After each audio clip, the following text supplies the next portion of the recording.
Go. Yo.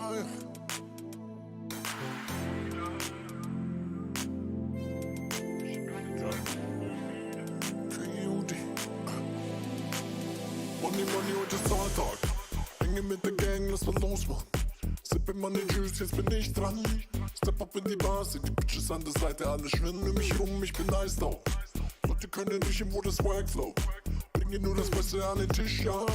Money Boys, da hast du die Lyrics next level, keine kann mich imitieren, ja. Money Bitches, Instagram Bitches, ganz egal, alle wollen nur den Fame Bitches. Ich hab Riches, überall Riches. Money ist keine Schuhe, aber teilen ist ein Fremdwort. Skinny Bitches, bring sie zu den Tischen. Wir wollen nur Baller, macht ne Double Shot Bitches. Zu viel Bitches, ich hab zu viel Bitches. Ich hab wie gesehen, machen alles für den Fame nie wieder. Ich hab keine Zeit, Bitches, nie wieder. Machen alles für den Fame nie wieder. Hab genug Zeit, verschwende nie wieder. Es ist Zeit, wo der Licker kommt. Bring den Licker, komm. Wo geht die Party, komm. Hier geht die Party, komm. Guck, wie scheiß auf den Bitches, ja. VIP, in den Bottles, seh ich, seh 1, 2, 3, gib die Shots weg. Es ist so viel los an der Bar, doch der Kellner macht es klar. Brudi, ich hab Durst, komm, bring den Wodka an den Start, Bro. Hier ist purer Egoismus in der Lounge. Mir ist scheißegal, was Bitches denken, das ist meine Couch. Bist du hier einem King zu dienen, drück ich glatt ein Auge zu, doch wag es sich zu denken. Ich kauf dir eine Pradetasche, alles sind sie. Money Bitches, Instagram Bitches, ganz egal, alle wollen nur den Fame Bitches. Ich hab Riches, überall Riches. Money ist keine Schuhe, aber teilen ist ein Fremdwort. Skinny Bitches, bring sie zu den Tischen. Wir wollen nur Baller, macht ne Double Shot Bitches. Zu viel Bitches, ich hab zu viel Bitches. Ich hab wie gesehen, machen alles für den Fame nie wieder. Ich hab keine Zeit, bitte nie wieder. Yo! Machen alles für den Fame nie wieder. This is pretty loud. How you guys doing? Zeit verschwinde nie wieder.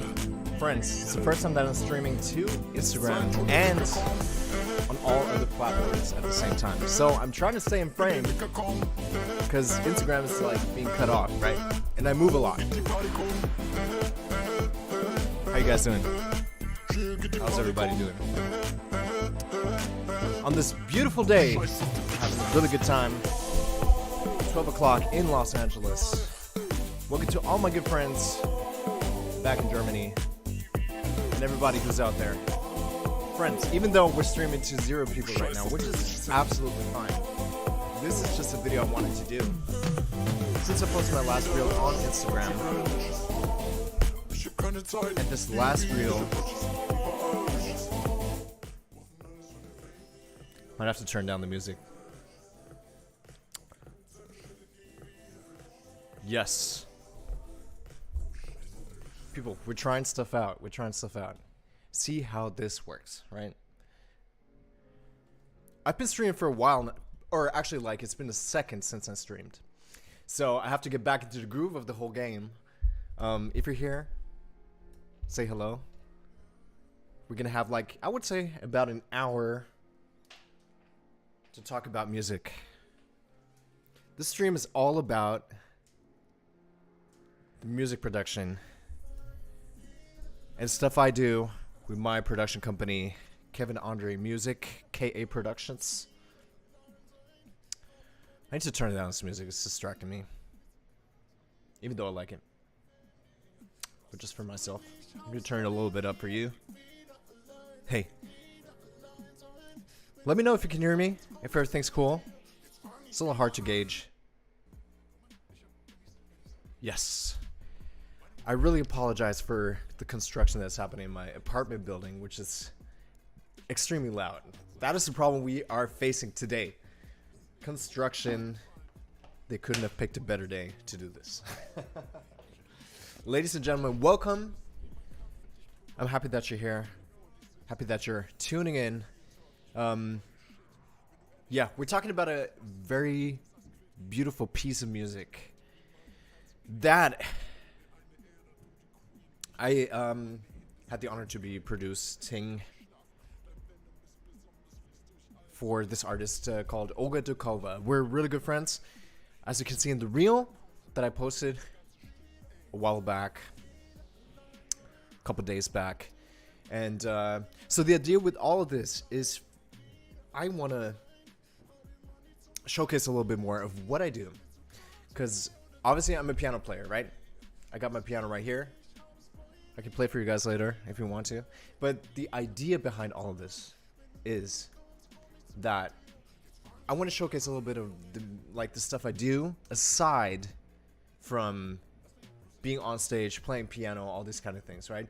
Because I feel like if I'm not on stage, I'm at home producing, doing stuff, doing a whole bunch of music, whatever, but nobody knows exactly what I'm doing, right? So that is the idea. This is here so you guys can see exactly what I do and what tedious work it is to be a producer. As a music producer, we love it. It's a good time. I enjoy it very much. It's so creative. You can do so many different things in music production, and a lot of things, or a lot of the time, people really don't know what goes into like producing a whole tune and also mixing and mastering, which is like a huge thing. It just takes time. It takes a lot of effort, and listening to a song like for a lot. I think this song probably I listened to, I don't know, 5,000 times just to get stuff right, like the small details, everything. Because if the music is important to you, you spend a lot of time doing it and figuring it out, right? Also, for people watching on Instagram, stick around. You can lurk. You don't have to comment, do anything. I just want to have a good time with you guys for like an hour, I would say. But if you want the full experience, definitely consider going to YouTube. The link I posted in my last story, just check it out. That's where you can find like the full screen, because Instagram is like cutting everything off, right? Because it's like a different format, obviously. So if you want to see the full view of my session and all that, definitely consider going to Twitch if you have Twitch, or YouTube, because that's where you're gonna have the full experience with the full screen and everything else, and the sound and all the good things, right? You can watch it on your TV, on your computer, all these kind of good things, right? So, auch für meine deutschen Freunde daheim, schön, dass ihr einschaltet oder eingeschaltet habt, und wenn ihr schon wieder weg seid, auch okay. Wir werden das hier heute in Englisch machen, auf Englisch, einfach weil ich viele Freunde auch in den USA habe, aber viele meiner deutschen Freunde verstehen auch Englisch. Deswegen ist es kein Problem. Back to English. I just explained that we're going to do this whole stream in English, even though German is my first language, if you haven't known that. Yeah, as you can hear. There will be mistakes in my language, but I really don't care. So that is part of me. I'm German. I'm American. I'm both. So we're going to do this in English so everybody can understand me. And we're going to have a good time. All right, friends. I'm very excited and also a little bit nervous because it's been a second. I have to get back in the routine of streaming and being on camera, talking to you guys and talking into the camera and not onto my screen. That's probably going to be the hardest lesson for today. So we're going to talk about a song that's near and dear to my heart. Like I said before, it's called Time by Olga Dudkova. What I would like to do is to watch the video we did first, so you guys gonna get an idea of what this is all about. What we're talking about, right? So let me see if I can like pull this up. Yeah, here it is. And also I have to like adjust it for Instagram just a little. And I'd say, friends, let's get it going. Let's listen to it. Let me put it in my earphones because the music was distracting before. So let's turn it off. Let's turn this off and get this song going.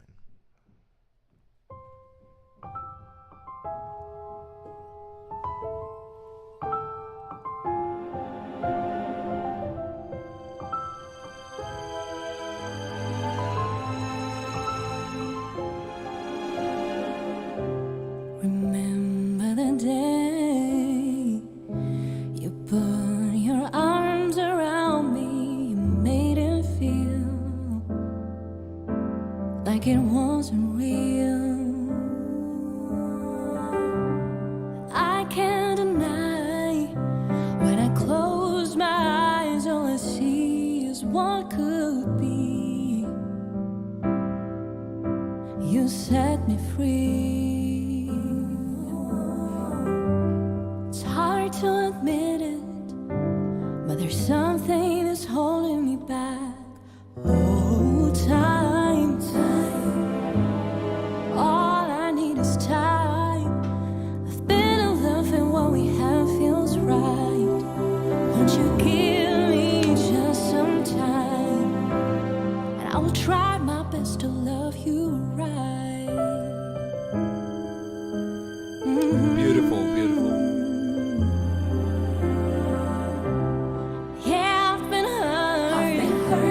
I was chasing rainbows. I promised not to fall in love again.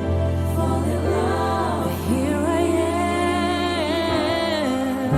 am. By the way, let me know if you can hear this properly. I hope everything's fine. My mind has shown me how to live a brighter day. Welcome to everybody coming in. So with you instead. My scars run deep.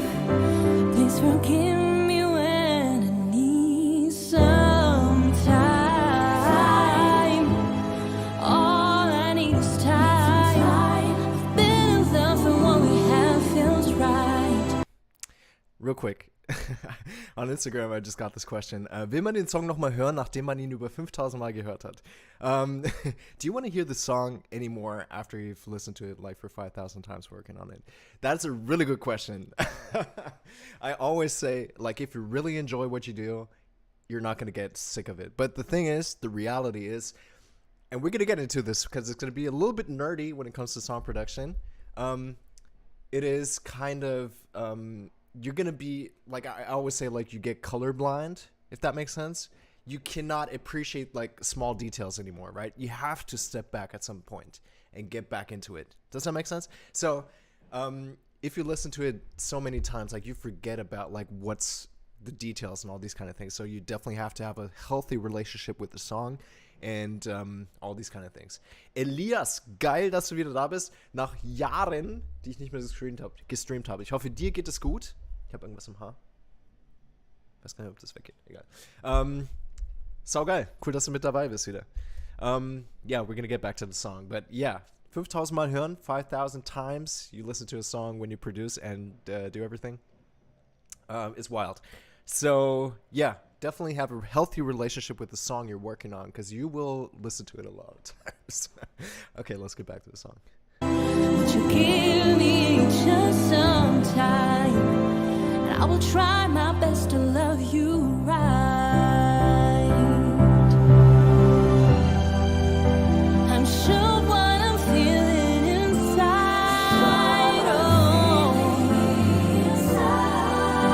and I don't wanna make the same mistakes. So please, won't you give me just some time? All I need is time.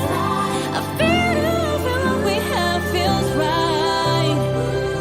Won't you give me just some time? All I need is time.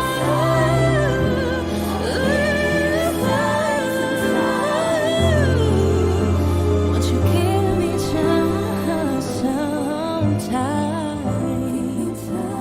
And I will try my best to love you right. Beautiful, beautiful, beautiful, beautiful. Mhm. Beautiful, beautiful, beautiful, beautiful. I just really love Olga's voice, and if you're watching Olga, big love. Such a beautiful, soulful voice, right? So the idea of this, we needed to, like, she came with this idea. Oh my goodness. Nope. Turn it off. She came with this idea of the song. I'm gonna let it run in the background so you guys can like get an idea what's going on. She came with this idea and she was like, I want to do something like Disney.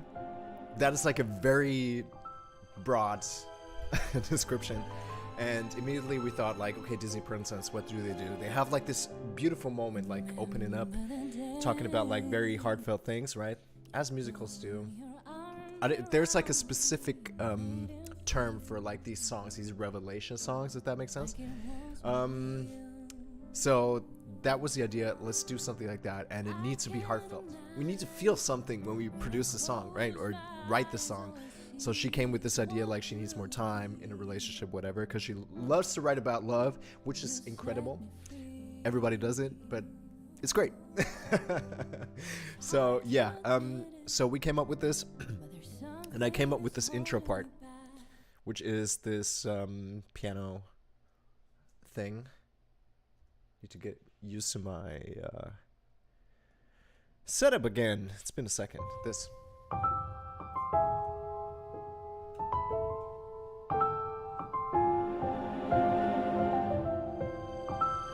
It's just a small melody, right?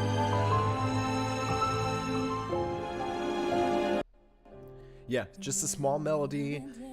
Funny enough, like everybody thinks it takes forever to like come up with melodies and stuff like that. I suppose sometimes it does, but for this particular instance, it was really easy. Like immediately when I heard the song, I already had an idea where this can go. Know what I mean? Like piano wise. So I came up with it actually on the spot. That was the first idea I had for this song, like this intro thing. And I was like, okay, let's run with it. It just sounds great. It's minimal. It's nothing special, but it also works really well, right?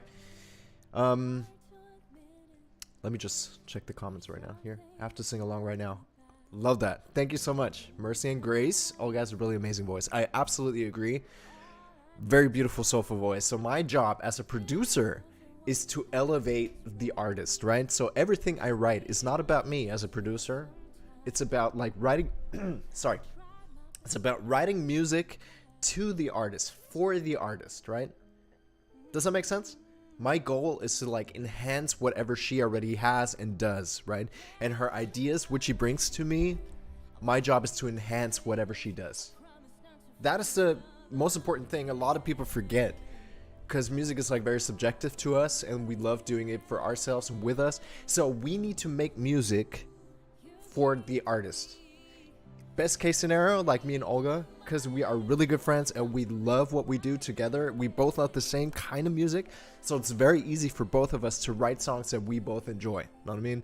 So we have a couple songs. We actually made an album 2 years ago, 1 year. We released a different single than this one last year, which actually was on MTV Germany, which is incredible. It's a little bit more groovy, and we're gonna do that as well. Do a breakdown. I will be posting these reels to talk about these kind of things, and also we'll be doing a live stream for each of these reels so you guys can see in particular what I do. Okay, so Elias, sehr geil, dass du nochmal dabei bist, wirklich. Also ja, ich bin mal wieder live, es ist lustig. Ich habe es lange Zeit nicht gemacht, weil ich einfach super busy war, ne? Also ich merke, dass es mir sau viel Spaß macht, aber ich habe einfach die Zeit nicht gehabt. Und wenn man das machen will, dann muss er regelmäßig dabei sein, ne? Deswegen ist das der Punkt, wo ich ein bisschen überlegen muss, wie ich das mache.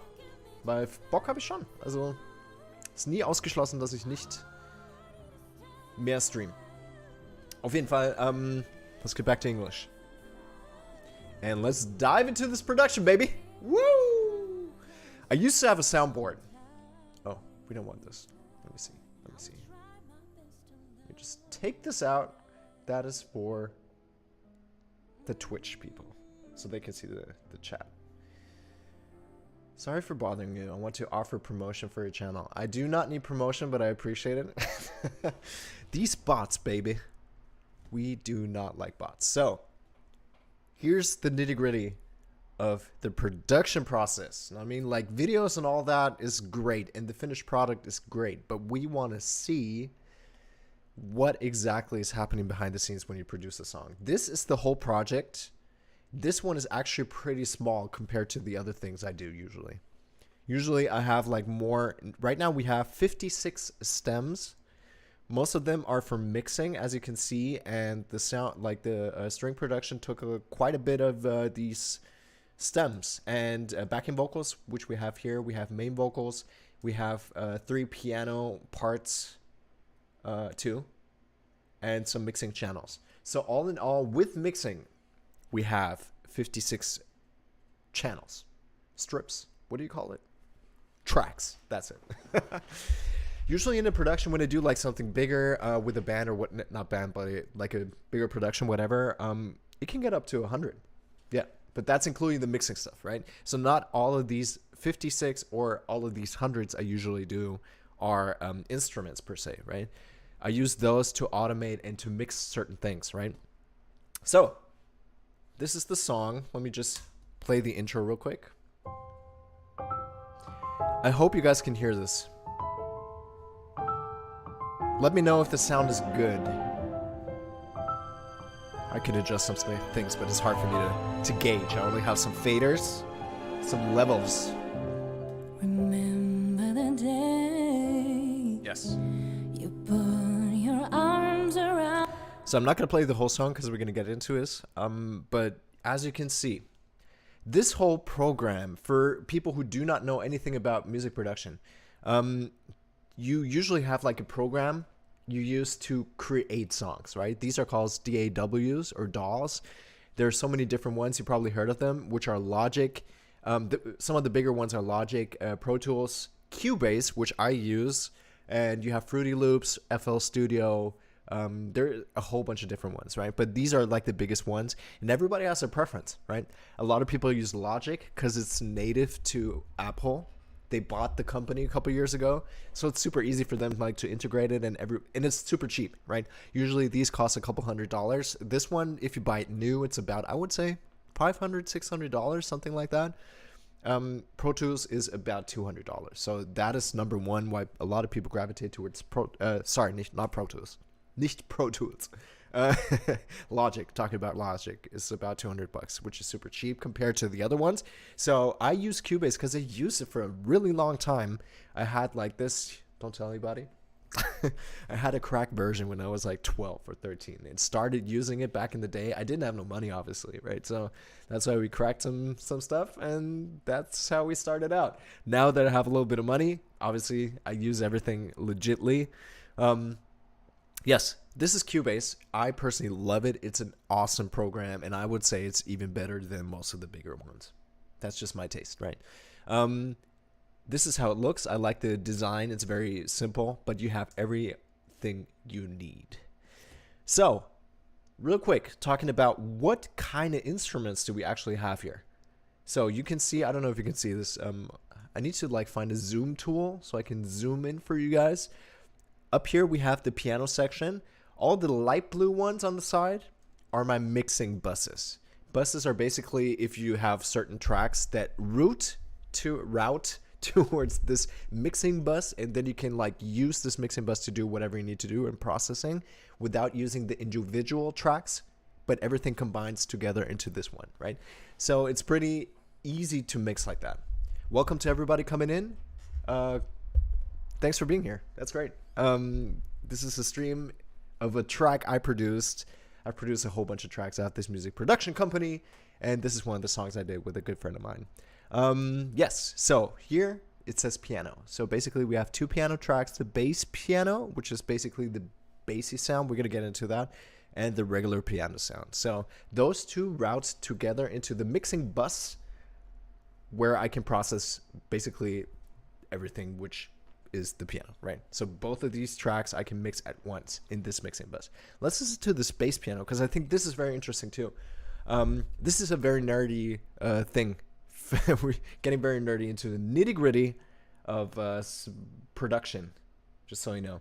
And every production actually calls for different techniques and those kind of things, right? So for this song, you know what? Let's get into the production first. Mixing is going to come afterwards. So, production, let's play it first. Let's do solo piano. Just the beginning.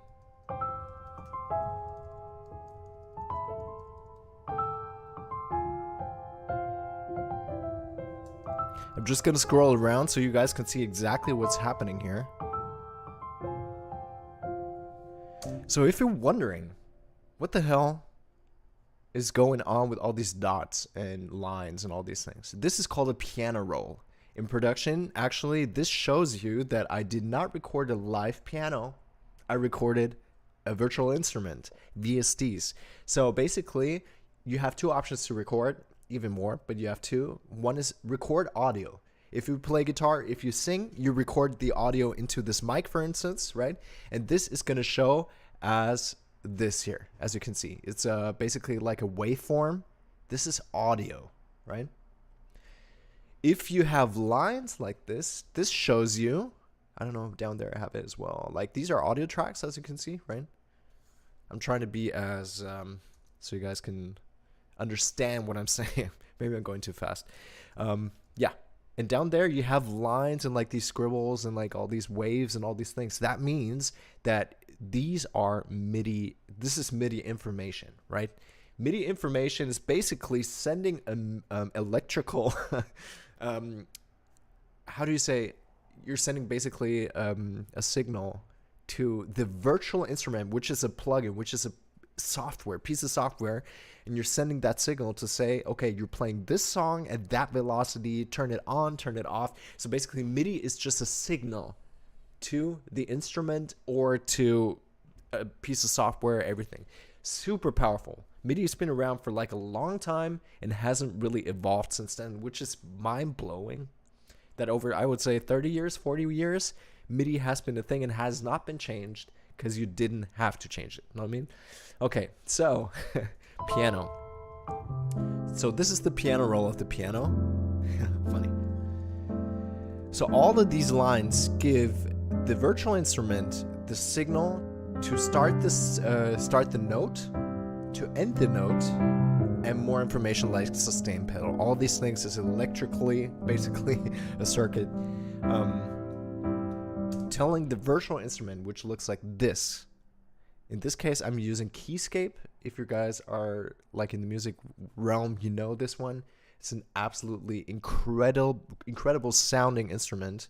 And you have so many different presets and instruments and pianos. Basically, somebody else recorded a live piano and put it into this piece of software so we can like trigger certain sounds. So they sat down at the piano, basically recording one note at a time.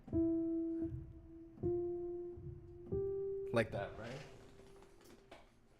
And as you can see, like if I hit the note, it triggers the virtual instrument to play that note, right? And that's how I record, basically. So it's super incredible how like software works nowadays in music production. So this is one instrument I use, a virtual instrument. So all of these notes on the side in the piano roll, they send triggers to this virtual instrument. And this virtual instrument plays the notes I need, basically, right? This is the whole idea of recording nowadays. And obviously you can use both vocal, basically audio recording plus these virtual instruments, which everybody uses nowadays, right? So whatever you need, it's here. You can use everything, basically. Okay, so we have a whole song I recorded. Yes. It looks like I did a one take, which is very interesting. I did not expect that. So I played it from front to back, played the whole song, because I didn't have no cuts in these the stem. As you can see, it's a whole thing, just one big thing. And this means that I did a one take. Haha, good for me. Okay, so this is my piano. Pretty standard, nothing special. It just sounds great. So obviously, when we get into the mixing, I can show you way more, but just a little heads up, you have a lot of options in this virtual instruments. So you can do like a main reverb, you can add reverb here, you can add equalizer. If you say like the piano is like too thin, you can like add a little bit of that bass sound, if that makes sense, right? But you can also like do a compressor on here, you can tweak it with like different feel and release times and all that things, right? So it's very in-depth. That is amazing for me, obviously, right? For somebody who's just starting out, it's going to sound great anyway, right? But this is the idea of this virtual instrument. So you have all of these lines, these little squiggles and like dots and all these things, which are MIDI information sending to different virtual instruments. And then we have the main vocals I'm going to do last. Or actually, let's do it now. Yeah. Let's go down the line. That's fine. This is Olga. Beautiful song. And as you can see here, we have a lot of different sections, right? And that means that I comped her vocals. We had so many different tracks. And this is the reality nowadays. For people who don't know, look at this. Look at this. Do you see all of these lines? These are different takes, if you believe it or not. So this looks very intimidating right now. The idea behind why it's this intimidating is because she recorded in Munich at a different studio and sent me the files. That's why it looks like this. Usually I have to delete most of these. These are just empty information. As you can see, it's just one single line. There's nothing in it, no information, right? That means I can actually delete that. I should have done that. I think I did in the final version, but right now I did not do it, just to demonstrate for you guys.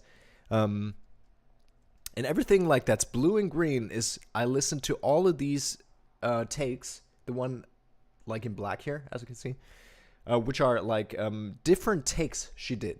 So basically for that first verse, she did 1, 2, 3, 4, 5, 6, 7, 8 takes. And I listened to each and every one, cut them up, and like chose the best sounding, the best. In this case, we want different, a different energy. We want emotion, right? Not every take is the same. So I just have to listen to it and see, do I feel something? That is my job as a producer. Vocal producing, basically directing her as a movie director would do the same thing. He would direct somebody and say, can you do it a little bit differently?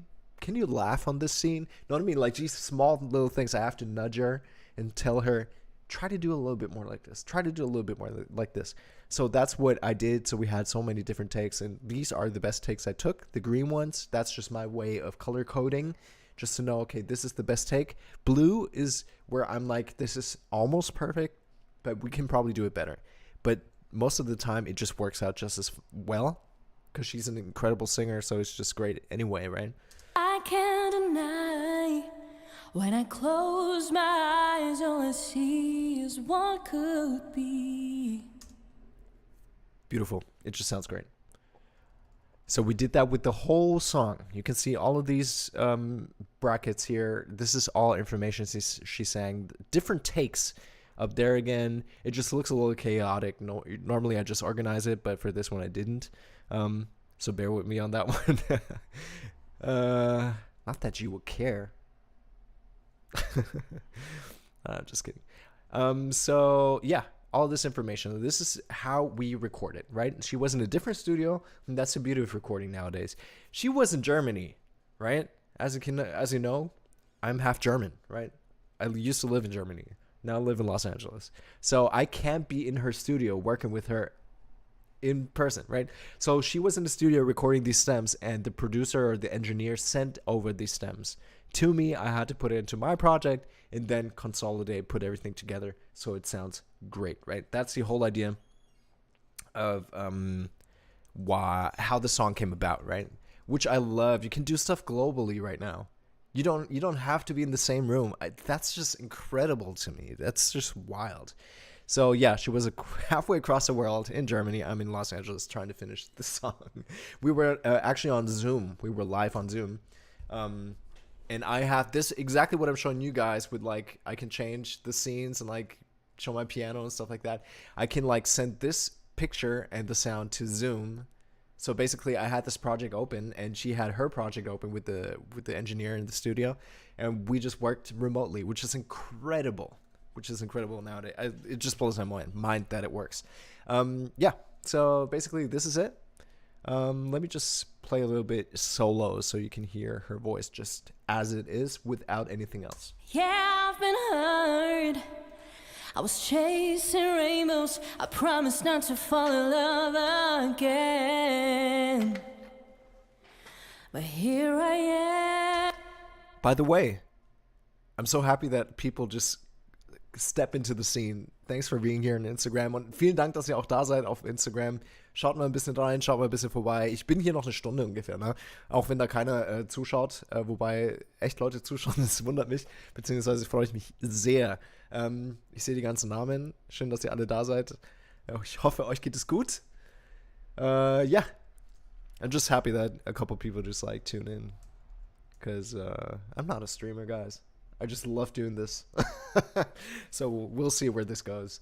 And if you haven't, I would appreciate you guys follow me on Instagram. And actually liking that last post, that production post, because it's exactly this song, just like condensed, very, so you can just like listen to the song, see what the idea behind it was. Go check out my last reel on my page. You're gonna see what we're actually talking about here, right? And they can come back and see the in-depth production, basically. All right, that was Olga, her main vocals, solo, different takes. I don't wanna make the same mistakes, so please won't you give me just some time. A lot of takes, but that is not a bad thing. Everybody thinks you have to do a one take, right? That one take wonder, everybody says, about like the big artists. Whitney Houston, Christina Aguilera is like very famous for doing like one takes. Yo, nowadays, that's not the reality. If you listen to a Billie Eilish, she recently did like an interview where she talked about like music production. She was like, yo, you guys don't even know how many takes I do, because they stack vocals, but also like it's 30, 40 different tracks. So I mean, just try to get the best one. That is the whole idea. And that's the beauty of production. You can like, I don't say it's cheating. It is basically utilizing what we have, right? Life, it's a different thing, right?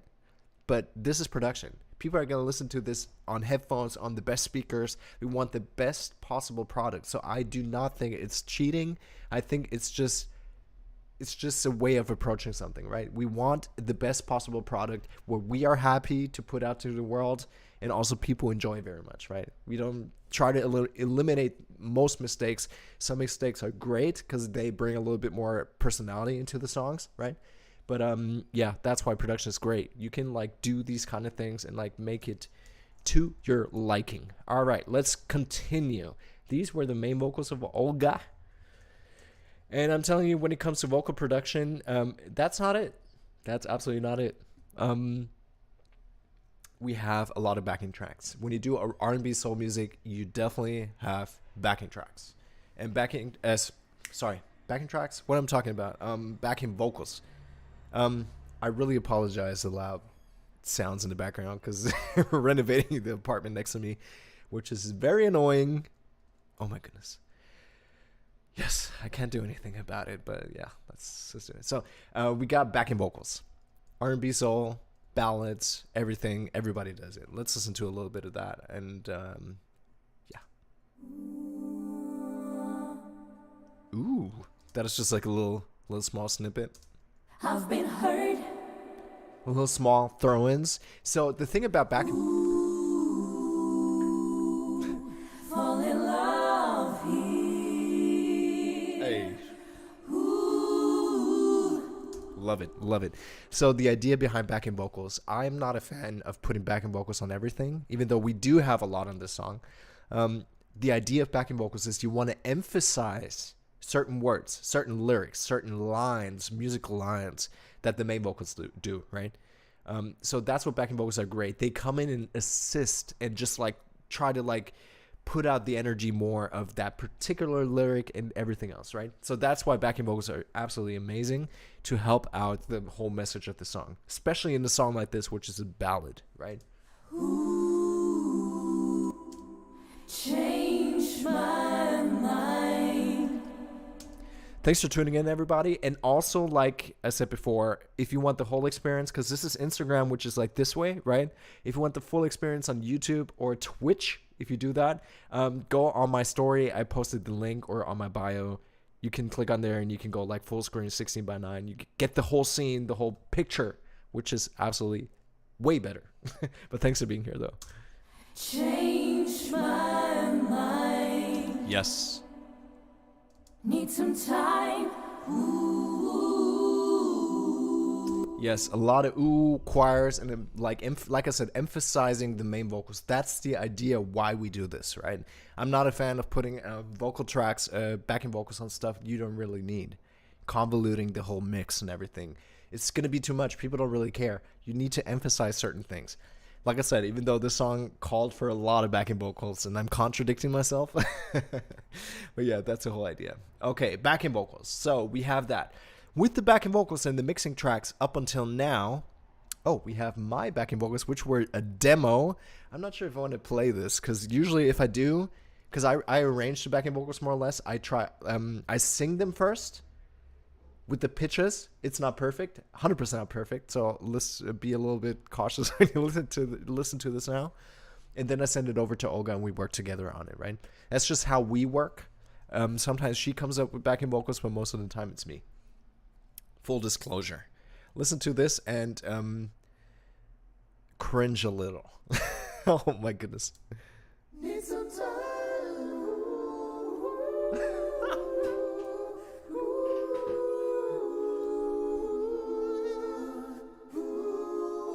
Oh my goodness.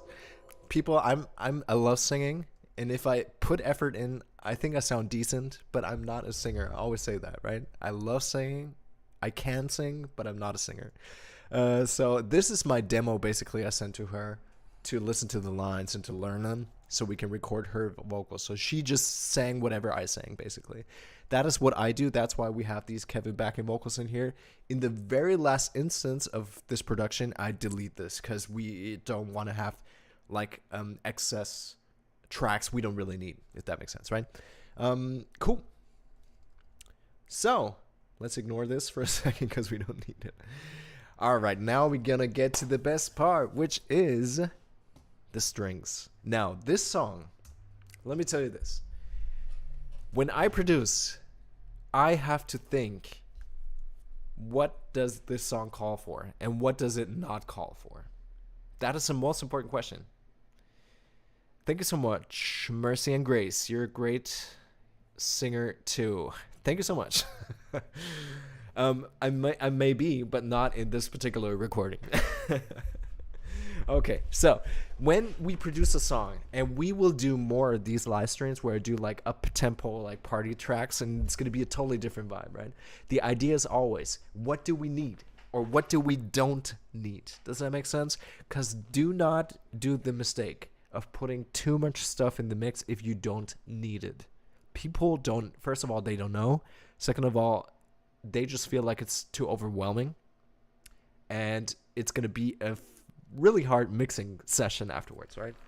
So that's why always be aware of what you need. So for this song, I was like, we could do like some drums, we could do like some timpani or like some orchestral, whatever percussion. I was like, no, let's keep it simple. Let's do piano and vocals. And that is where the genius, I would say genius, well, genius, I think it just does so much for this production. We have strings. Now look at these tracks. Like I said before, when you see these lines and these squiggles and all these kind of things, that means we have MIDI. MIDI means it's a signal to the virtual instrument to trigger a certain sound. That is how this works. So we have here the regular strings and we have opus strings. Now that is another thing we're going to get into when we're doing mixing. So I personally, let me show you the virtual instrument first. This is the one I use. There are 1,000 different ones. What is happening? Oh, update. I do not want to update. There are thousands of instruments. Let me make this bigger. Yeah. Thousands of virtual instruments, just like you have thousands of regular instruments, right? This is a virtual instrument. So basically you feed this piece of software, you feed it MIDI signals, and then it triggers sound. So if I play my piano right here,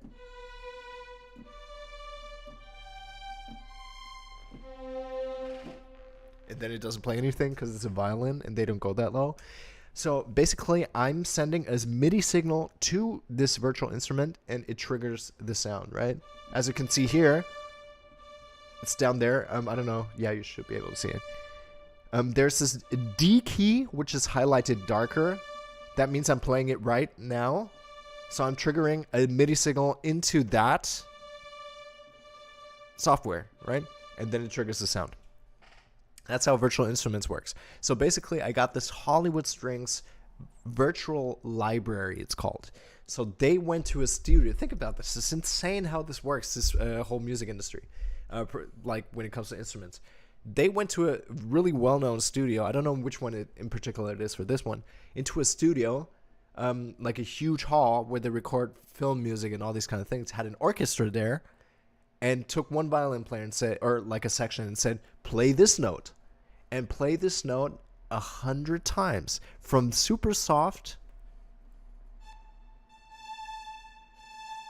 I can't really demonstrate because I need a fader for that. from super soft to like super fortissimo, right? Which is incredible to me. What work goes into like producing a software like this? It's insane. So I personally used Hollywood Strings for this one. There's so many different ones I use nowadays, but this one I did back in the day. And yeah, so we got violin 1. Obviously for like a string section, if you got an orchestra, you have violins, violin 1, violin 2. You have violas, you have cellos, and double bass, which is like the big boy, right? What I usually do, this is my regular string section, which is just all in one, basically. Oh, it's a different one, actually. It's session strings. Yeah. We're going to get into that when it comes to mixing. So basically, what I first do, I just play the chords that I like to get like a demo, if that makes sense. And then I arrange it out into the different lines and sections. That also has like it's a good thing actually to do it this way, because then you're flexible with the instruments, the individual instruments, and also you can export this MIDI file and have like a sheet music if you needed it in the future. You know what I mean? So it's always good to have like different tracks for each instrument and not use like a whole library. You can do it if you're like on a time schedule or whatever. Needs to do it fast and just play the chords as a piano player would, right? But it's not a string section. It's not a string arrangement. You know what I mean? So I rearranged basically the demo I had and the ideas and rearranged it into like the individual lines here, right? So let's listen to this, just a little bit of this. Oops. That's the violin 1. I did like a doubling of the violin 1, which because I needed a couple of lines. Upper octave, lower octave. Detach. I don't know how you pronounce this. Detach. Detach. That basically means you're going to divide that certain string section into 2, which is a technique you can do in like orchestration. It makes the sound thinner, but you have more melodies, not melodies, you know what I mean? You have more pitches you can play at the same time, right? Because you only have 5 sections in an orchestra. And sometimes you need to double certain things, and sometimes, you just need more than 5, right? So that's why you do detach. Oh my goodness. Violin 2. Harmonizing. Also detached, but also here, violas coming in.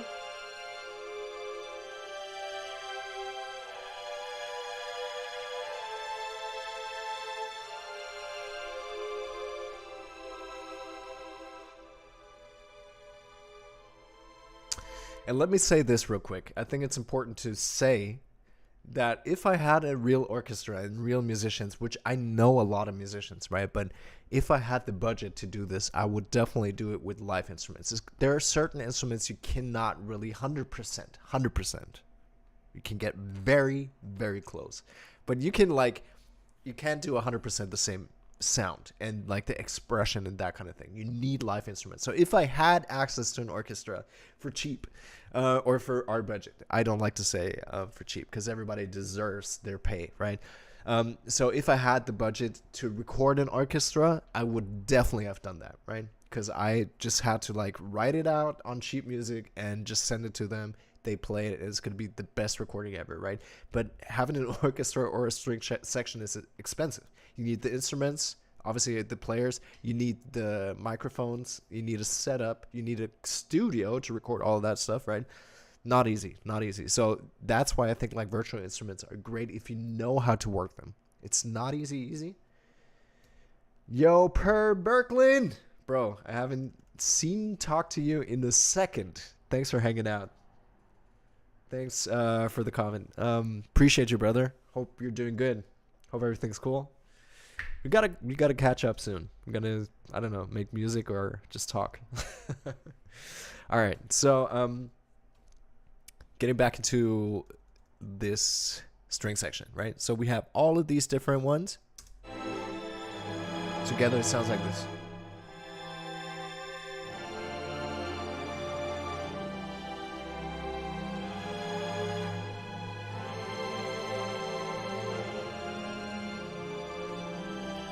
If you hear dropouts, that means that the samples did not load yet for some reason. Because, yeah, I mean, I could go very deep into like how they program this stuff, but we're not doing this right now. So basically, you have like the different sounds and they play it in different instruments. And if you trigger it, you have to load the samples in your RAM computer into your RAM so you can play it like live, right? So that's why it sounds like that choppy. In the final production, obviously, it's not choppy at all.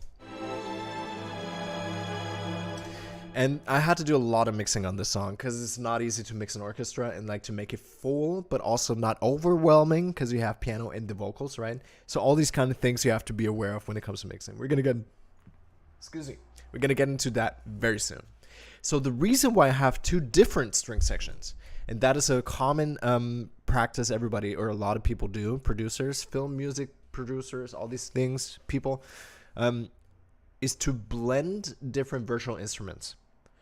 Because some sound different than others, right? So this, let me just play a little bit more so you guys can get a little feel of how it sounds.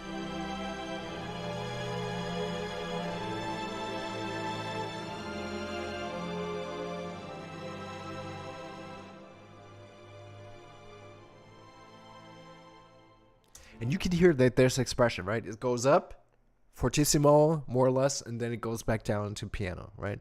That is something I can control with my faders on my keyboard, for instance, right? I used a different keyboard, but all the knobs and everything you have, they send MIDI signals as well. And the program, the VSTs, if they support it, you can like swell up the sound, if that makes sense. I don't know if I can demonstrate this. Let me show this, try this real quick.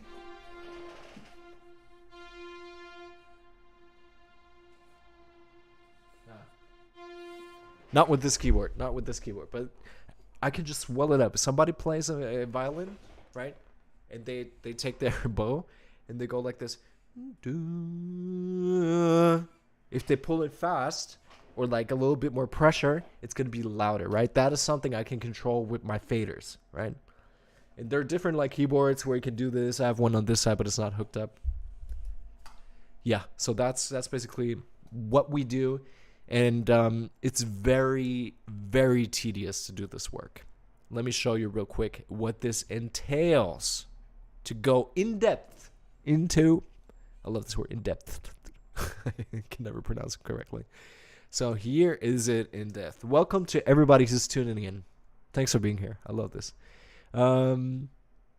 Consider subscribing, doing all that kind of things. I hate plugging it, but you guys know what to do. We are in an internet age. So if you guys enjoy this stuff, please give it a like or do whatever you can do. I would appreciate the support.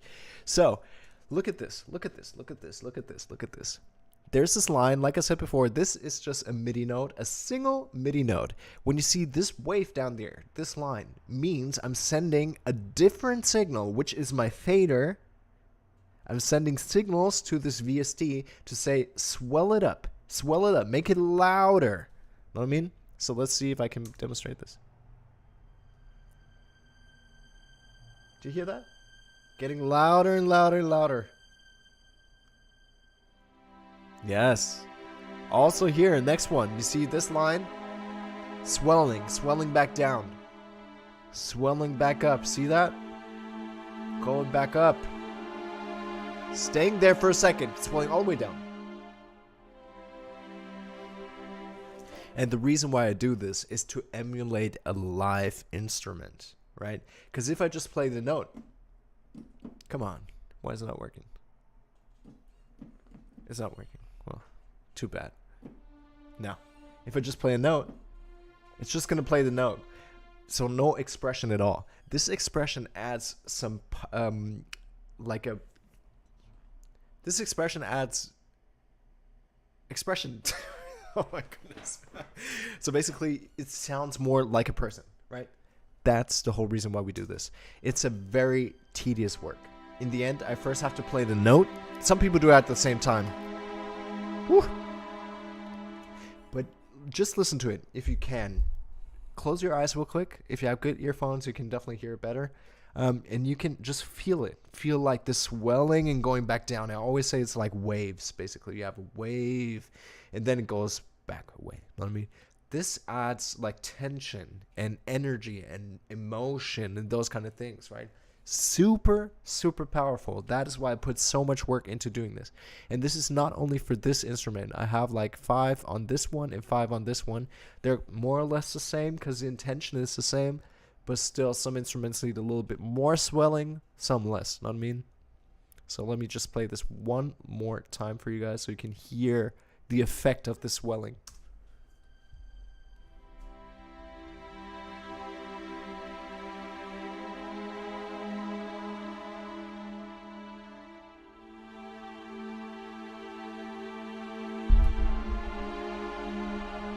Go back away. And here's like a highlight moment. Right?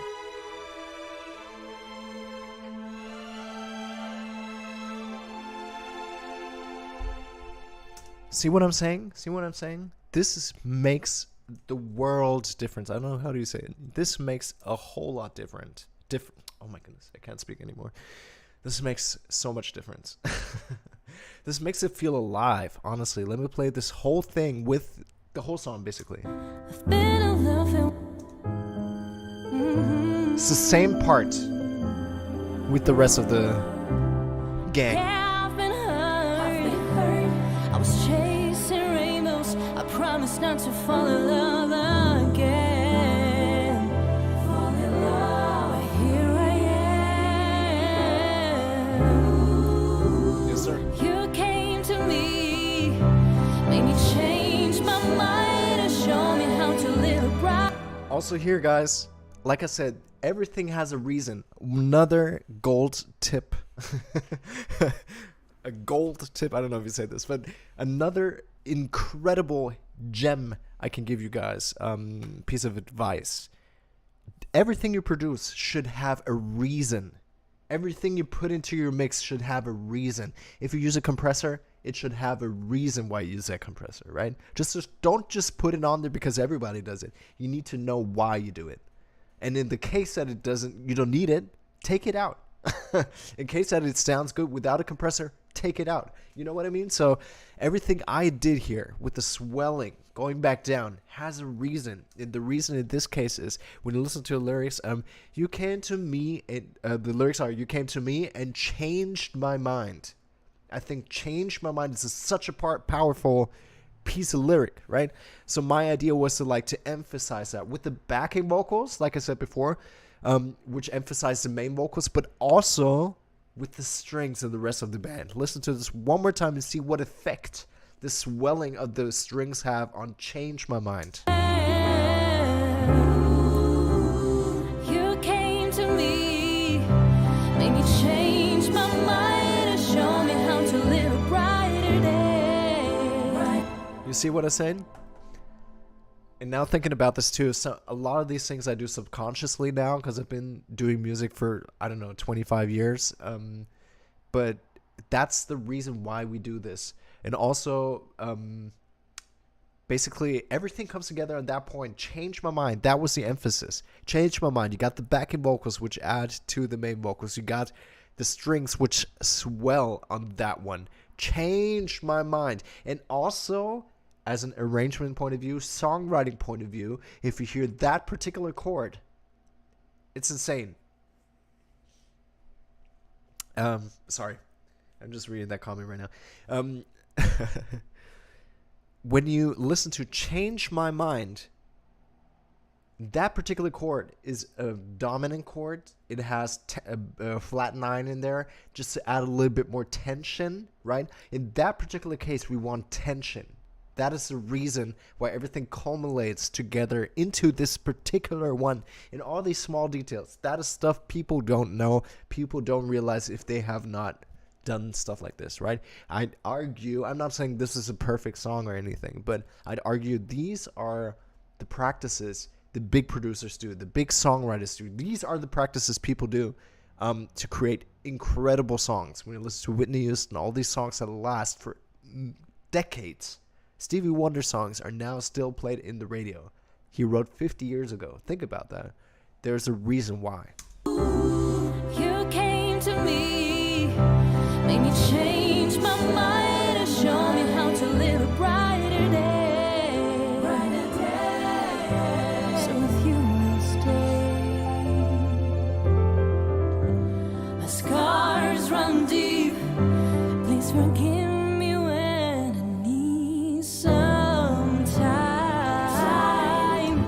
Absolutely. Stunning, beautiful, great lyrics. Good job, Olga. I love it. Like, all these words would like change my mind. Scars run deep. Like, that is a visual you're gonna have in your head, right?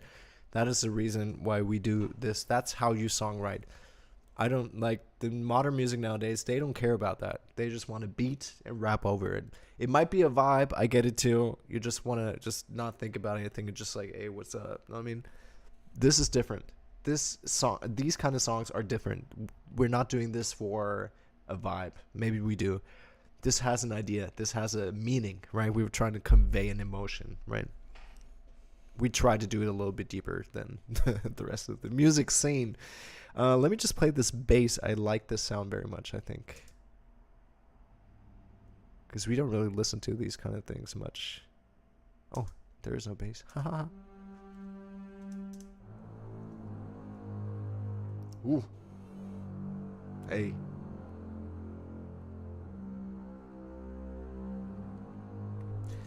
I did a lot of processing, so that's why it sounds a little thin and not perfect. The thing is, I didn't want to have too much low end, if I am not mistaken. Actually, I did not take much out. Interesting. Yes. That's this double bass, right? Low sound. And we got a cello as well, which is...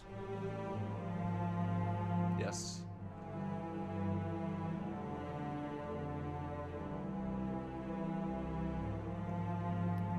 Yes, beautiful. All right, and one last thing I want to show you guys. Like I said before, we're sending MIDI signals to these virtual instruments. What they did, they recorded a whole bunch of different ways to play the instrument as well, right? Articulations, we call this. So I trigger with a certain note, which is this one, I think. Yep, this one.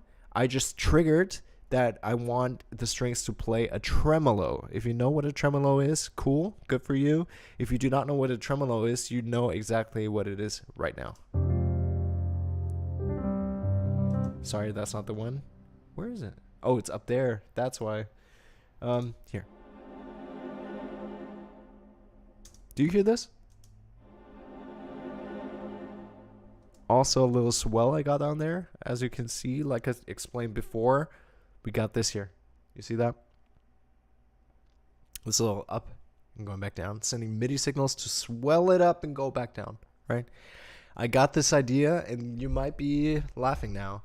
One of my favorite songs is a German artist called Herbert Grönemeyer. See how I switched my accent there? Herbert Grönemeyer. I'd highly recommend, if you're American, do not understand German, don't worry about it. It's an absolutely incredible song called Der Weg. Herbert Grönemeyer, Der Weg. I can post this somewhere or let you guys know. Just text me. I'll send you guys a link. This song is one of the most beautiful songs ever. Heartfelt. I always cry when I listen to the song, and he uses strings, and I tried to learn from his song and how they produced it and wrote the string section, which is absolutely mind-blowing. Honestly, such a beautiful tune. I'm getting teary-eyed right now just talking about it. And he did like this little thing, which is a common practice as well. It's just to do tremolo, which means you take your bow and your violin, and then you do like this, like left to right, basically like that, which emulates a certain sound, and it sounds like this. Right? And when you add that swell to it, and in the whole context of the song, it sounds like this. And it's also just very subtle. It's not in your face, up front, anywhere. It's just a little thing.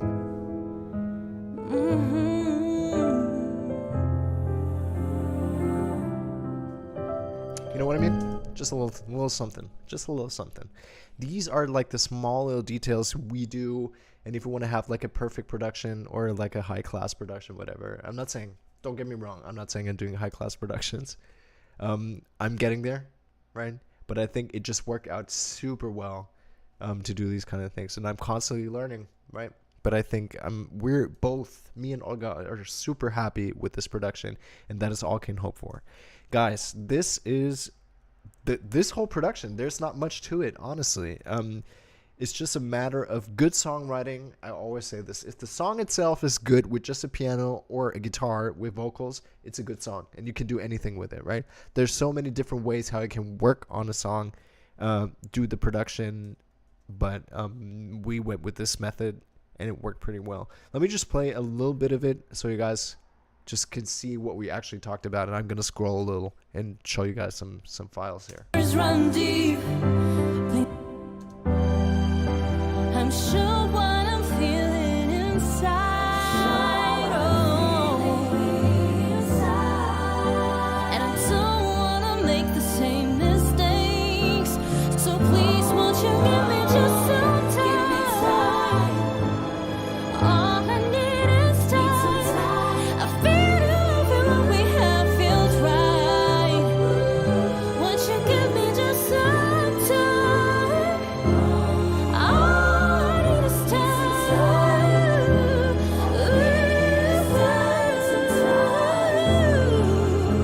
Won't you give me just some time? And I will try my best to love you right. Yes, sir. Yes, sir.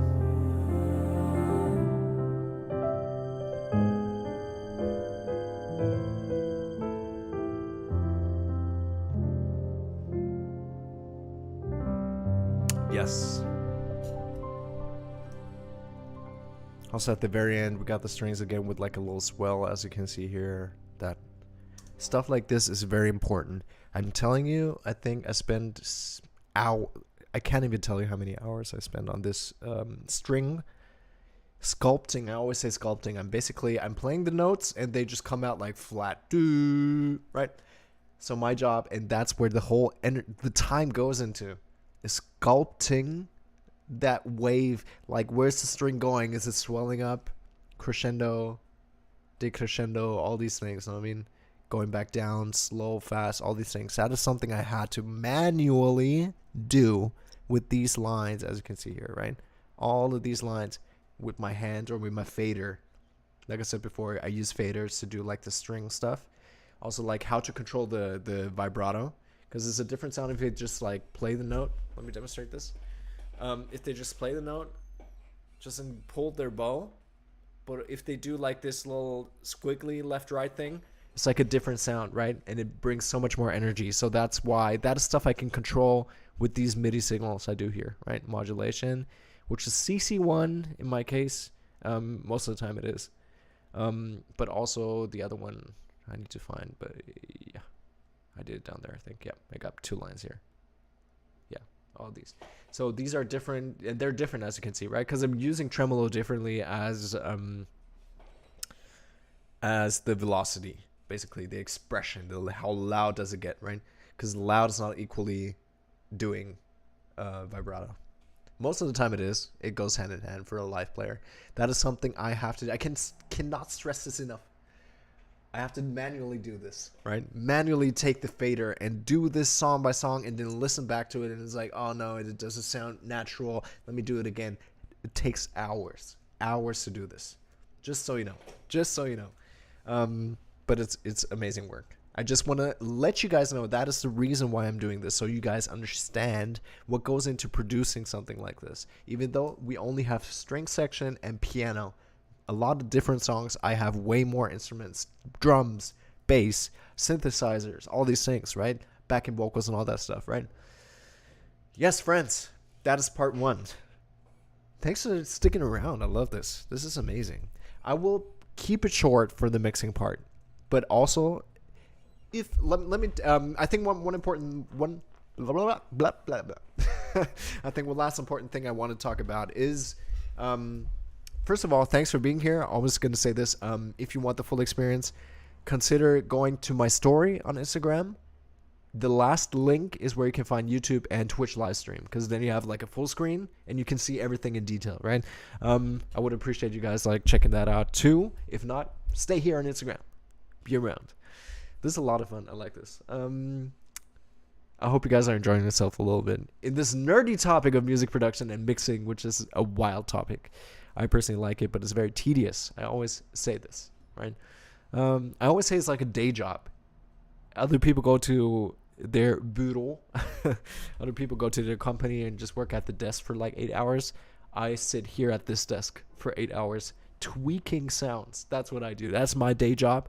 And on the weekends I go out and play live music for the peeps. Yes. All right. I'm trying to keep myself short when it comes to mixing process. It's also very nerdy. If you guys are interested in stuff like that, like the nerdy part of it, because it's not for everybody, definitely DM me, write me, let me know. Let's just hang out, talk about stuff, because I'm a nerd when it comes to that, right? I would love to talk more about this, but it's not for everybody. So that's what I'm trying to say. I'm always open to help out or to give you guys tips or also learn from you guys, because I'm not perfect, right? That's just the way I work. And let's stay in contact. Let's do something. That's the greatest thing about this live streaming thing, is we could just connect and just have a good time. And even if nobody watches, that's fine too. I'm doing this for myself, first of all. And then if you guys are having a good time, love it. Let me just check this real quick. Oh my goodness. I just missed something. Ha ha ha. I'm going to do this afterwards. That is live streaming. You never know what's going to happen. Okay, cool. Mixing. Here is the real talk about production. Let me just, I'm going to put this in the background so we have a little bit of background music. Turn it down so you guys can hear me. Okay. What am I trying to say? I forgot.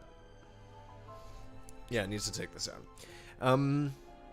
Here is the production process, right? First of all, songwriting. You can do it in a group, you can do it alone, whatever you need to do. Record it on your phone, record it anywhere you want to record. If you're a producer yourself, great. That's the next step. Next step is producing a song, right? That entails, it definitely does depend on what kind of song it is. If you do live music, you do it in the studio with your fellow artists, play at the same time. Jazz musicians do that because they live off of this spontaneity, right? The being in the room with the people and playing live together, right? If you do like pop music, if you do this kind of music, you can do it differently, right? I personally first recorded piano and did my demo vocals, sent it over to Olga, and then she recorded her live vocals in the studio, right? So there are different processes in how you want to do it, how you can do it. That's the way we worked on this song. So basically, first songwriting, then the production process starts, right? Whatever that entails. I showed you just a little glimpse of what I do. The next step of that is the mixing stage. Now, sometimes, most of the times, there's a different person mixing the song that you produced, if you're a producer, right? So I have a mixing engineer I work with closely, but over the years, and specifically since I'm a producer myself, we have very clear ideas of how the music should sound. So I mix most of the songs myself. And actually I do all of the mixing myself, because I know exactly what I want and I'm good enough that I can do this, right? And then after mixing is the mastering stage. Now a lot of people also don't know that. Mastering means, first of all, getting the technicals right. So we're working with technology here, right?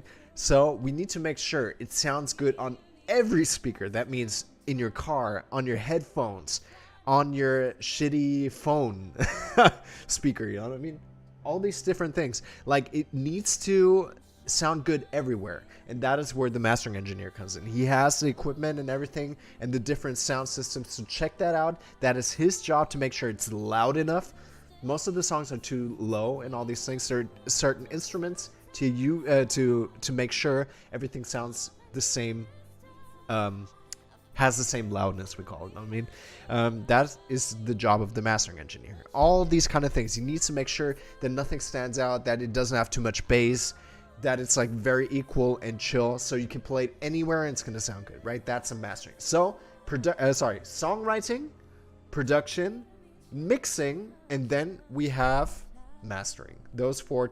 That's a chain, basically, right? So we wrote the song, we produced the song, I just produced the song here, right? Next step is mixing. So what do we do here? Mixing, basically for me in this particular situation means, let me just turn this off real quick. Mixing in this case means, let's make this song, let's make it sound good. Because if I record all of the instruments just into the DAW, as we have here, the DAW, it's not going to sound good at first. So mixing means, let me just show you the whole thing, which looks like this in this particular case, right? Now mixing means using the faders to get the levels right. Make it louder, make it softer, right? Some things are too loud when you record, and sometimes like the vocals are recorded too soft or too loud, right?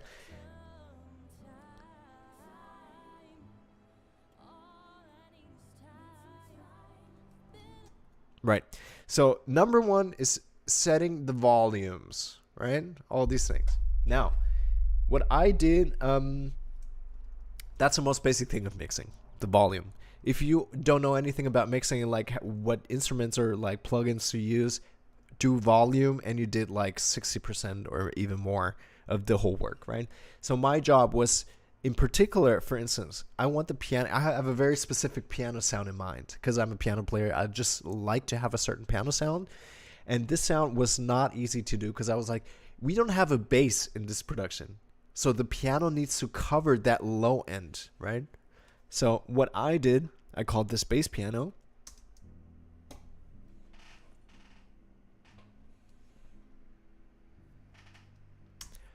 It's very muffly.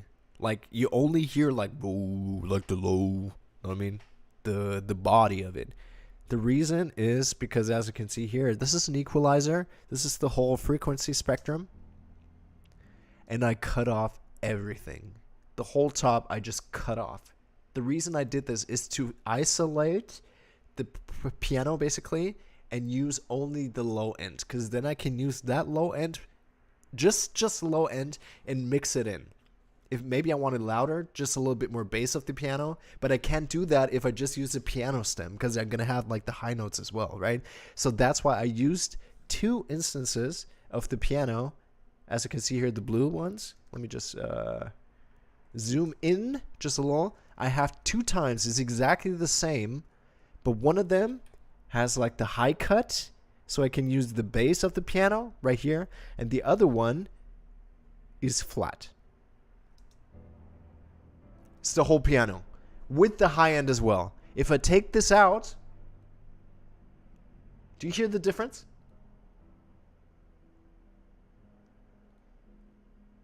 Right? So basically with the one I just cut it out, and the other one is like the high end.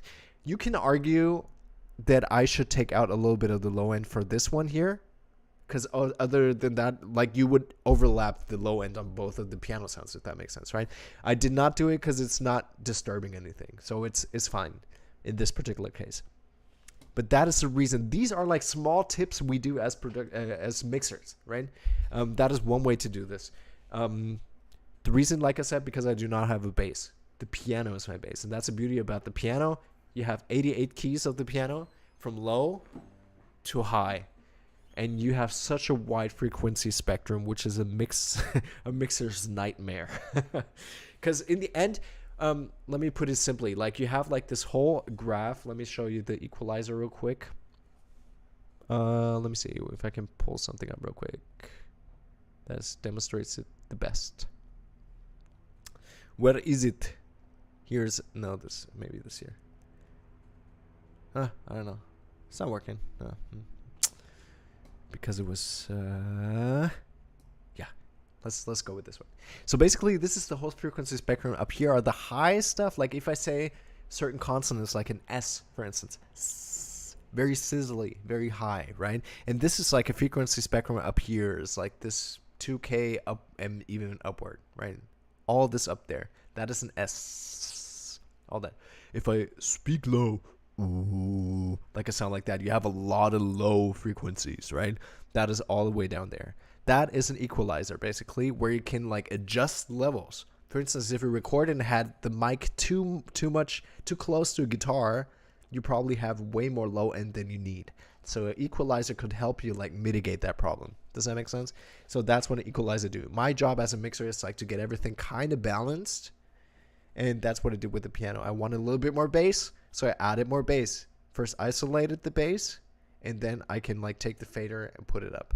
Also, I put a compressor on there just to make it more uniform. Compressor actually, like if some sounds are too loud, like if I play piano, some notes I play are too loud, a compressor helps out like to flatten that out. Because at the end, if I have earphones in and I play a song and like at one point it's just a super loud sound, people are gonna like, what the fuck? What happened? You know what I mean? We don't want that. We want that. We want kind of like we don't want any surprises. You know what I mean? A compressor helps with that problem. Get everything in the loudness kind of the same. That is the whole reason of yes, a compressor. Well, it does different things too, but yeah. Yes, as you can see up here, all these blue little squares are plugins I used. Now, Vocals has a lot of plugins because you usually have like a vocal chain with different processing you need to do on the vocals. Because without the processing, the vocal sounds like this. Let me just solo this real quick.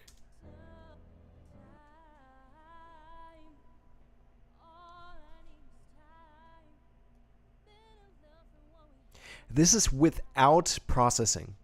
This is what I got from the recording engineer in Germany. This is like unprocessed, just the audio file if you would play it on your MP3 player that nobody has. You know what I mean?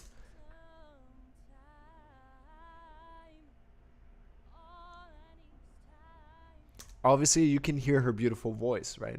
But in a recording, it doesn't sound good. Let me try to play the whole song without and put her in, but no processing on the vocals. You're gonna hear it's not gonna be perfect.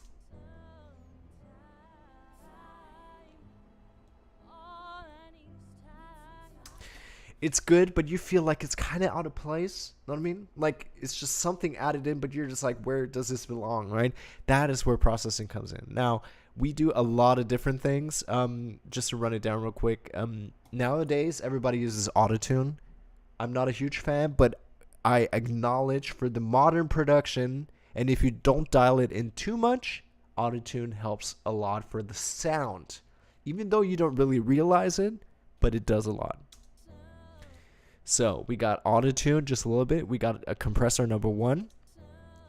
Same idea with the piano. Our vocals are very expressive. Sometimes we just sing super soft, and sometimes we sing super loud. You know what I mean? And to get like these loudness, and right now if you had headphones, you were like, oh, this is really loud. That is what we can do with the compressor. We can help mitigate that problem, get everything to a kind of similar level, right? So we don't have that issue when it comes to... This is so loud. Come on, construction. That is what we do with the compressor. And also, compression adds a certain kind of sound to the vocals and like to any instrument you do. So there are different compressors who add a little bit of shine, if you know what I mean. Then I have a second compressor because reasoning is if you put too much compressor on just one compressor, it's going to overcompress and it's not going to sound natural. So what I like to do is use 2 compressors, and the first one dial it down a lot, so it's not really compressing much. Second, also, you basically are adding the workload one compressor has to do onto 2, and it's going to sound way more natural. That is this one. I add a little bit of drive, which means it's going to put a little bit of like tube distortion, but just a tad bit, so it has like a little bit more of the sizzle sound. And vitamin. This is one of my favorite plugins, which is basically another compressor with equalizer combined. It adds another shine. I don't know how to describe it, what exactly it does, but it's basically yeah, like I said, equalizer with an added compressor, and it makes it perfect. Honestly, it makes it so freaking good.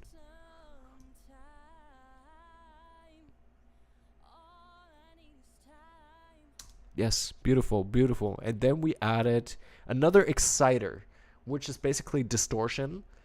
just to make it more. The thing is, the hard part about mixing with vocals is you need the vocals to stand on top of everything that's happening in the background. And by adding like stuff like this distortion, a little bit of high end, these kind of like Vitamin, that adds overtones, those kind of things can enhance your main vocals so they stand out more. That is the reason I put this exciter on there. This is just one vocal chain, right? There's so many different ways you can produce vocals, and my vocal chains changed actually and got better. This is one I did like 2 years ago. And then I added a de-esser. You need a de-esser for main vocals. Because right now when I say S, it's very sizzling and it's very harsh. S, right? Because I do not have a de-esser on this particular vocal right now. For recordings, you need it. So basically, you're eliminating these sharp sounds, right? Because nobody likes sharp sounds when they listen to their earpods. They don't want to be, oh, this hurts. You know what I mean? That's what a de-esser does. Because we naturally just talk with sharp sounds like S's, T's, sharp K's. You know what I mean? Like all these things. That is why we use this processing. So we have like this uniform sound we can use further. And then I added a little bit of equalizer just to mitigate something, or I added a little bit more low end. And then I have sends, which means basically I'm using an outside piece of gear. In this case, it's a plugin, but usually it's like a little compressor or something like that. No, a little box, you know what I mean? And I route with the cable into this, and this processes the sound I'm routing into this and sends it back out to my DAW. In this case, I have a reverb on there, so I can dial the reverb in how much I want, and I want to emulate, like I did the video, like a ballroom. You know what I mean? So that's why I added a little bit of reverb. Let me show you the plugin I used. Where is it? Edit this one here, which is called Rverb from Waves plugins. It's pretty standard, nothing special, but it definitely does a job. I have a vocal plate and tweaked it a little.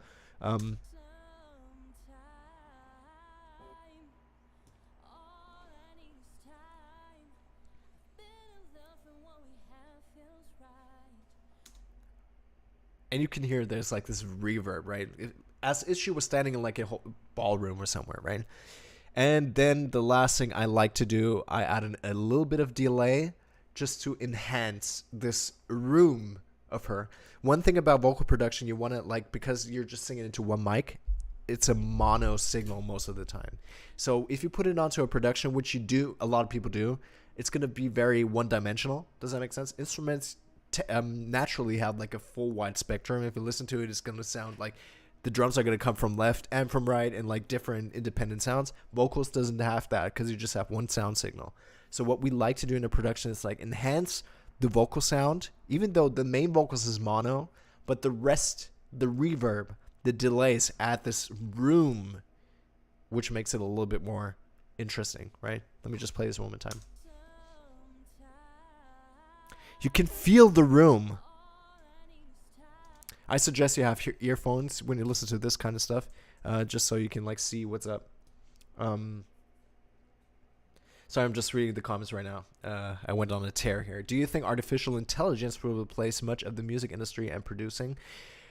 Yes, it will. Absolutely. Ey, cool, dass du mit am Start warst, wirklich. Oh, Musik ist sehr leise. Ach, du hast recht, tatsächlich. Ja, ich hab's ausgemacht. Ey, danke dir. Cooler Tipp. Vielen, vielen Dank dafür. Ey, cool, dass du mit am Start warst. Freut mich. I turned up the music. I'm so sorry. I didn't realize it was low.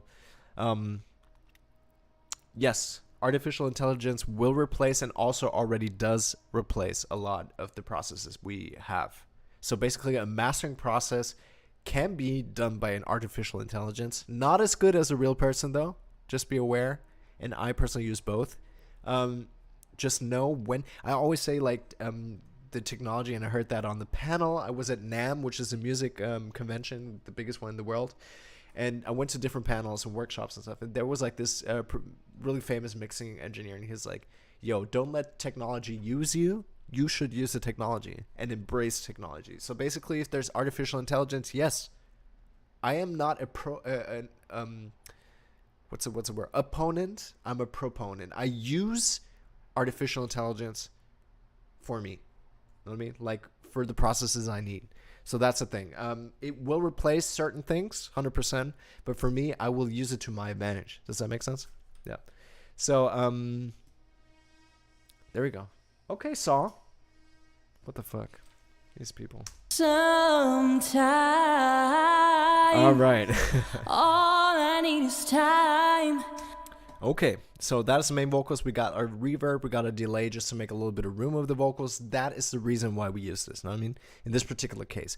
Other songs call for no reverb at all, or maybe just a different reverb, or just a little reverb. This one needed a little bit more, because we wanted to emulate like this ballroom kind of moment situation, right?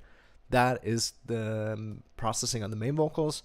We got the backing vocals, which have a similar thing. Obviously, it's a little bit different because you have to like make room for the main vocals. If the backing vocals are louder or have the same frequency as the main vocals, it's not going to be good, right? You have to make sure they hug the main vocals, if that makes sense, right? That is why we have less plugins in here and also different ones.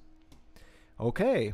We got the backing vocals, kind of the same deal. Space box. What the hell is that? Let me just double check and see what that is. Sometime. Oh. Ah. Ooh, ah. Yes. This is just a little throw in.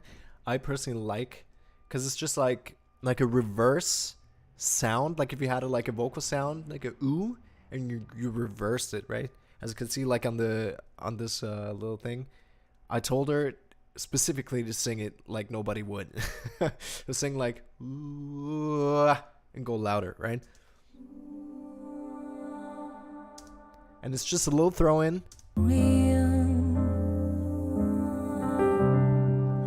Like a little effect, right? That is the reason why we did this. You can do so much with main vocals, or not main vocals, vocals in general. That was one of the reasons why we used this. Yes. Also there, right?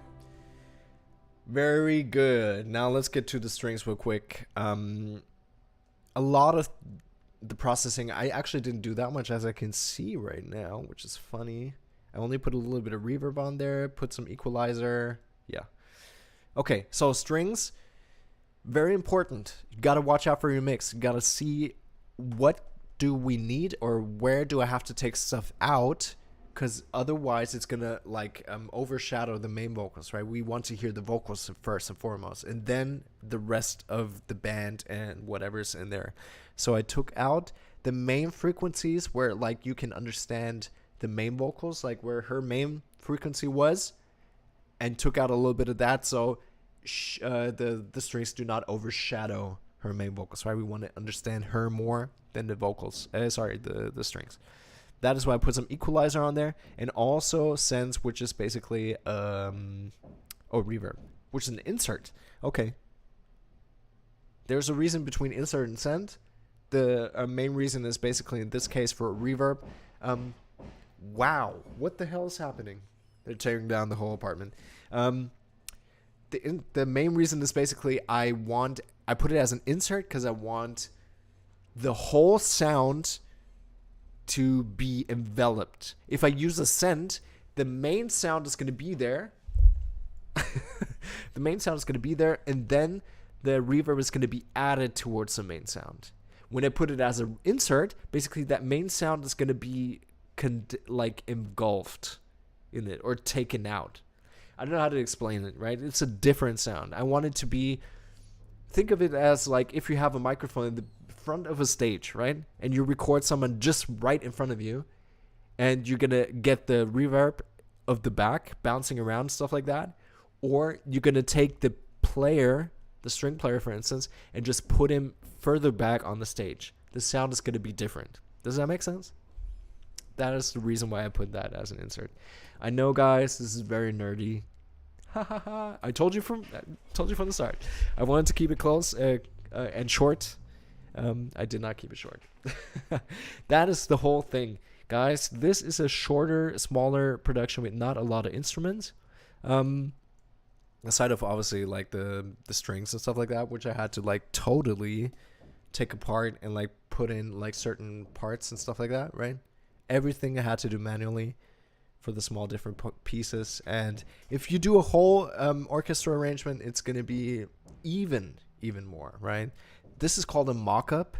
For instance, like if you have like a somebody calls you to do like an orchestra piece or something, usually you do it like this. You do a mock-up of this with the MIDI sounds, with the virtual instruments, and then you can like notate it out, arrange it out, and then send it over to the real orchestra, right? So this is just like a demo production.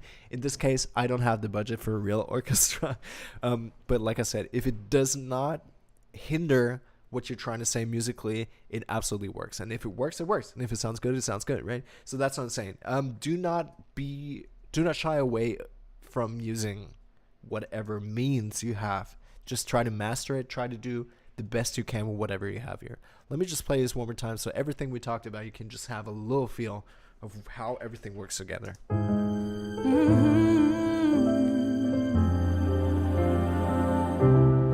Yeah, I've been hurt. I was chasing rainbows. I promised not to fall in love again. Fall in love. But here I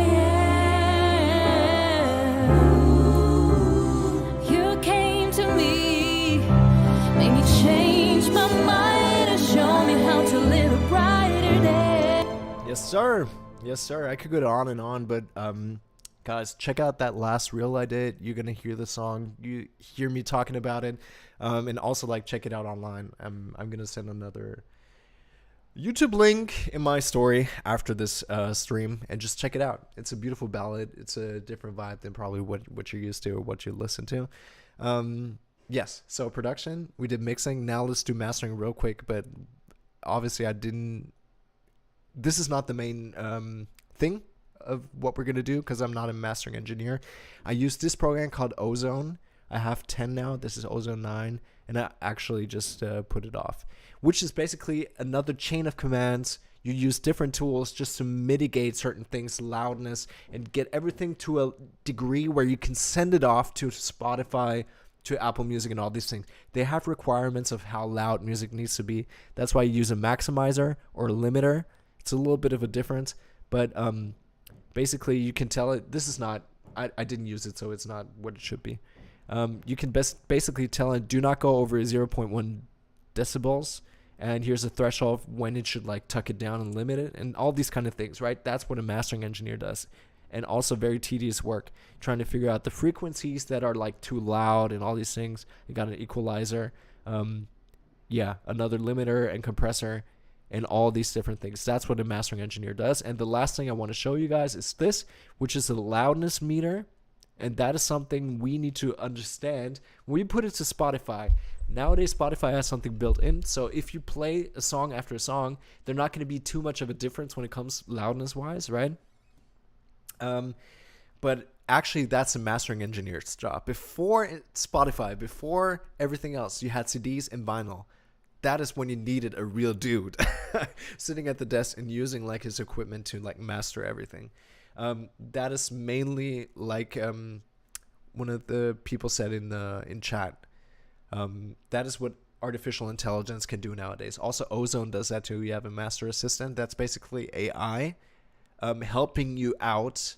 Your first steps, what you should do, what you can use, because it's listening to the song and says, oh, you're going too loud on this, or it's too much bass.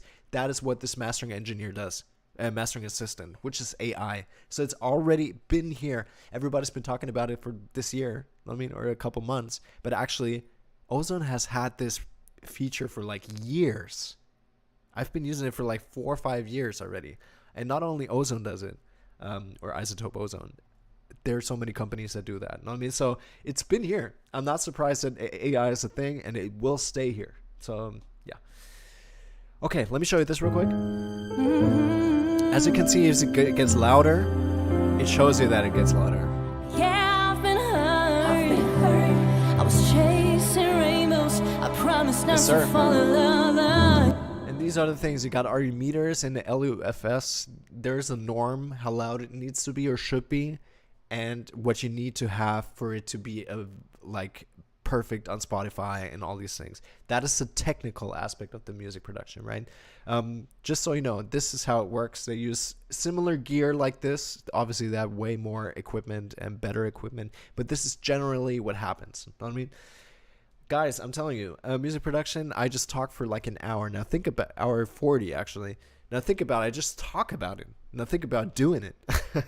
I probably, not going to lie, I worked on this song in Germany. I worked on this song in Vegas. I remember I was in a hotel room with my family, partying, drinking, having fun. And then I got the call, I need to finish the song tomorrow. So I was sitting down in a hotel room in Vegas, finishing this song and mixing. I did this in LA, so I worked all around the country working on this thing, right? Guys, this was a great stream. It was a lot of fun. Should we play a little bit of piano? I don't know. Not today. Not today. Guys, let me just put on a little bit of music real quick. A little bit of a chat, and then I think that's it for today. Hey, streaming. It's a lot of fun. I enjoy streaming it a lot. Guys, if you haven't yet, definitely I would appreciate you guys checking out my last post and give it a like, which is basically talking about the song we just analyzed. I've been at it for over an hour. If you just joined in, thanks for being here. Thanks for checking this out. It was cool. I might do this more because I will be posting more of the work I do as a producer. And after the reels I post, I will be doing these kind of live streams, just talking about the song in general. If you guys have questions, definitely let me know. DM me, write me. I would love to be in contact with you. Give a like on that last post. I would love for you guys to show some love. Follow. Do all of what you need to do to subscribe. And like I said, if you're on Instagram, definitely consider checking out YouTube or Twitch, because you're going to have like a full screen, which looks like this. Can I show this? Nope. Yeah. So this is basically my streaming window. So it's going to be like this bigger window. You're going to see everything. Yeah, I would love for you guys to check in more. If you want to, if this is your jam. I know it's very nerdy. Guys, but I enjoy this very much. It's just a little hangout. And yeah, if you guys have any ideas or something we want to do or want to know about, just let me know. I would love to help you guys out or talk to you or whatever. So, guys, hopefully I'll see you soon. Für meine deutschen Freunde, schön, dass ihr mit dabei wart. An diesem Abend ist es mittlerweile wie viel Uhr bei euch? 23 Uhr fast. Ich hoffe, euch geht es gut. Mir geht es bestens. Alle Links, die ihr finden wollt, ich habe auch meine Webseite, die will ich nur mal ganz kurz pluggen. Let me plug my website real quick. Because it's new. And if you guys are interested, just check it out real quick. I got these beautiful pictures made with a good friend of mine, which is called Georg Stinweiss. Most of you guys know him. He's incredible bass player and also photographer, videographer. You can find everything I do here, which is artistry stuff, which actually the video we talked about is here. Sorry, the music was loud.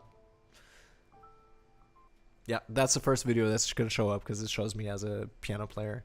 Definitely check out the website. We got more videos here, everything I do.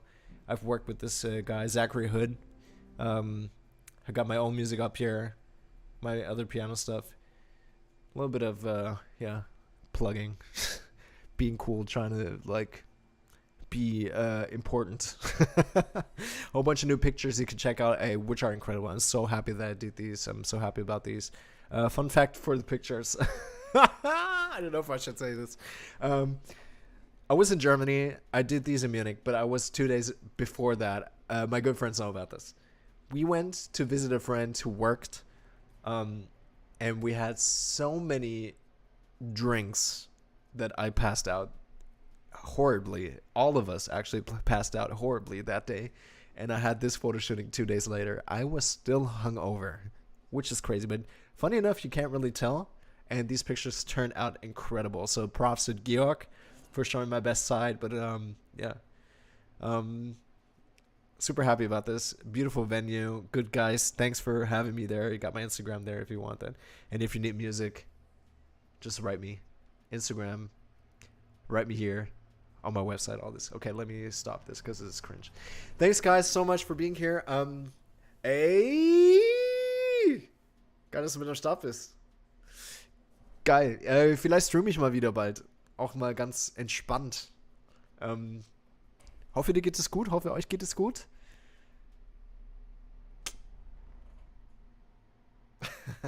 Friends, I think it's over. Yeah, it's been a second. I think this was great. Thanks for hanging out. Thanks for being here.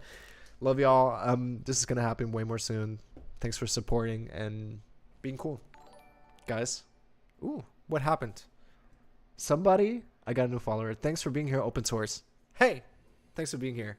Thanks for subscribing last second, because I wanted to go off. I appreciate you. Thank you so much. I will be here soon. So stay tuned, stay here. And guys, friends, ich sehe euch bald wieder. Vielen Dank. Thanks for being here. Peace. Haha.